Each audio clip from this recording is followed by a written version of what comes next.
Hello, hi guys, hi there. How are all of you?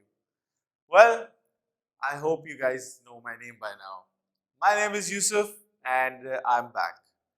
And this time I have again come with a very interesting and a very important activity for you people and for the teachers also. Guys, this time we are going to go with something that I feel is something which is very, very important. It is important because of so many things. Like this activity can help the main cause of increasing the word bank. It can focus on a certain specific amount of vocabulary that is required by your students. You know what?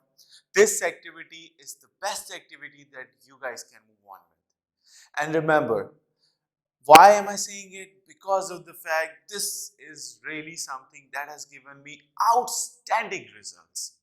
With outstanding results, I mean this activity proved out to be just phenomenal.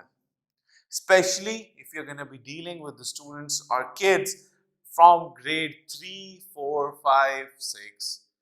It's going to be really, really good. Even the bigger ones are going to enjoy it. But for them, obviously, you would have to add certain variations into it, which make it, more interesting for them.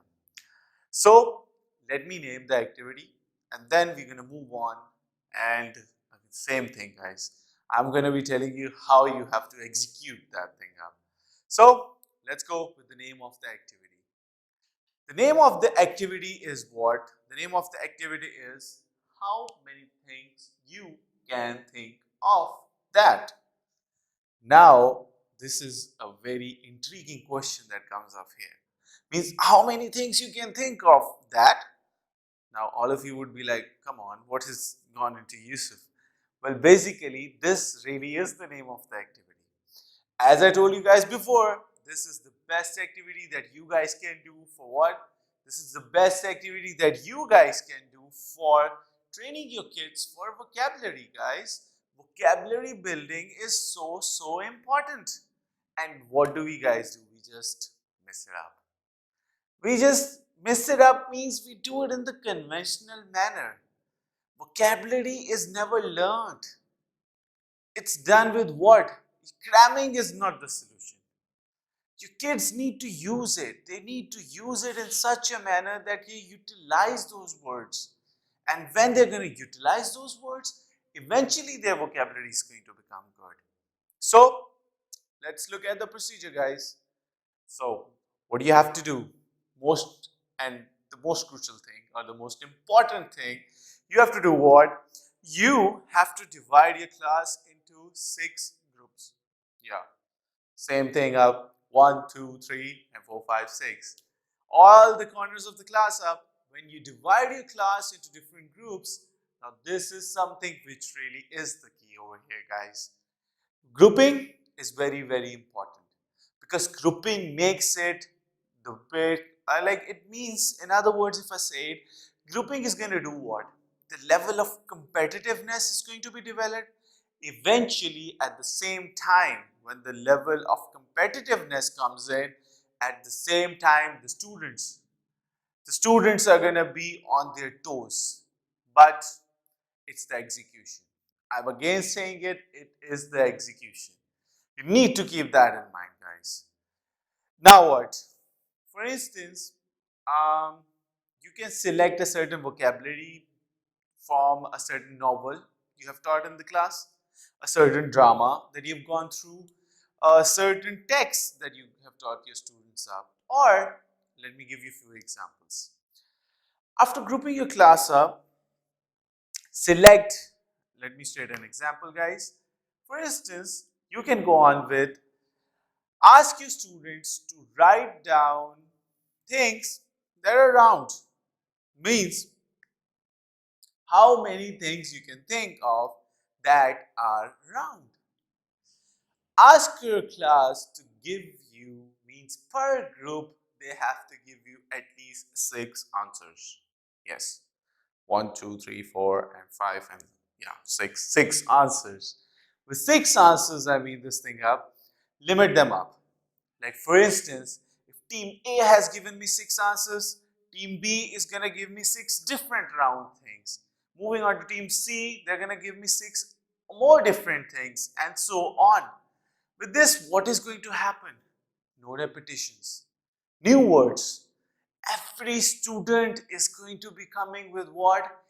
Every student is going to come across new set of words. And then those who are unable to guess 6 words, then they won't be able to get the marks. Now, this is something that is really going to have the kids on their toes.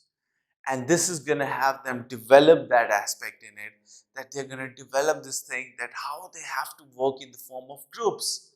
Now, there is one thing that would always obviously come in your mind, that an A team would always have the advantage over the rest. But no, we got a solution for that. You are going to be having this activity done in turns. Like for instance, start from team A. On the next example, move to team B. They're going to start. Next example, move to team C. In the next one, move to team D, and so on. In this particular manner, moving from A to B to C, D, starting one by one, this is going to make the game more even. And everyone is going to be having that thing. Means whoever starts gets the edge, but only once. And then this is the whole key over here, guys. And this is what you need to realize. So I gave you an example of how many things you can think of that are around. Let's go with another example. You can ask them about this thing. How many things are there that work on electricity? Now, when you use this word work on electricity, again, restrict them up.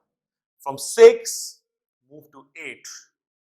Ask them to give you 8 examples, and then so on.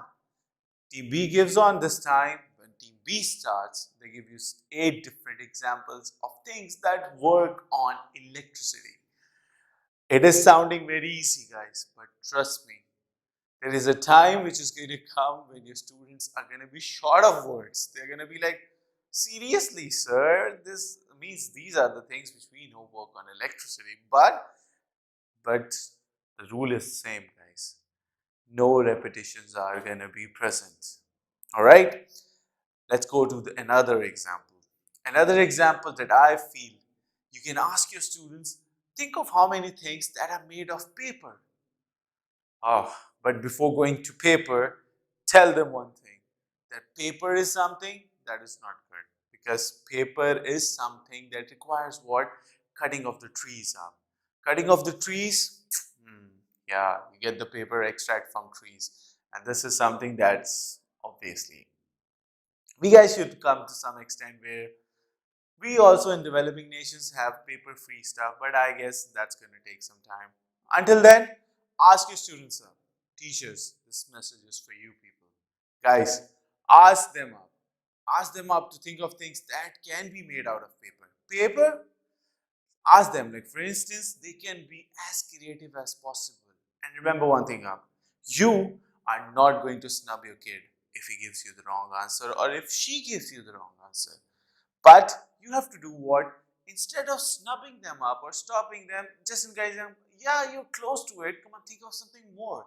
You can come to it. It's going to come to you like this. Have them do it. Do it. Think about it. Have them ponder about it. The more they're going to be thinking into it, the better they're going to become on it.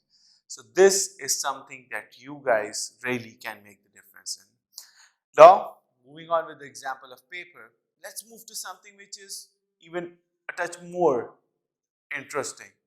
Example, have them move on what? For instance, ask them, think of how many things that have handles. Yeah. Now this is something which is interesting. That have handles, but handles, when we talk about handles, guys, there is one thing. Handles are something that there are a lot of things do have handles eventually, but yes, they can be handles, but obviously they cannot think of 8 things per people up. So just restrict them up. Restricted in this sense, reduce it. Like for instance, 8 things are going to be really much, you know, especially for the kids of grade 3, 4, 5. So reduce it. Come back from 6 to 5 now. 5. Because of the fact handles, it is difficult. Handles can be difficult because there are not so many things that have handles eventually. Yeah. So this is how the thing is. So hey, come to 5, ask them, give me 5 examples per team, but this time not from B. You can move on to the next team. Give the next team an opportunity because they have the edge now. So gradually, as it goes further, you can make it as difficult as possible. I'm again going to say the same thing for you. Improvisations are always encouraged. The examples that I am giving to you people are for what? They're not for this thing that you repeat the same examples again and again. No, guys, no, not at all. You can improvise from your side. You're free to improvise. I'm not going to be bounding you with that thing up. I only want this thing. Give them the best suitable examples which you feel, yes, you feel that can be present with them. And remember one thing. This is an activity which is really going to boost up the confidence of the students. With boost up the confidence, I am saying this thing, it's going to be awesome for them. They're going to love it, they're going to enjoy it, they're going to appreciate it. Whatever it is, the vocabulary is going to be improved. And I guess that's the core purpose, that we have an objective in mind and we have to achieve it. So now I guess we're done with the examples. Let's go on now. We can go on with this thing that I want to tell you one. That, guys, we're going to wind it up. So this is a wrap from my side. But before going, again, well, sometimes I feel that I shouldn't even, go on with it. But still, you are going to be thinking, oh, come on, Yusuf is just making it up. But seriously, your support is really important. And I'm loving it. Seriously, I'm loving it. The way you people are responding, it's just awesome. I want to thank all of you out there, guys. You are the ones who really are motivating me and my team. Because we guys are here for you people. And if you guys have still not done that, please go on and subscribe to our channel. And I assure you, we're going to bring you more and more good stuff. So, it's a bye from my side. Thank you very much.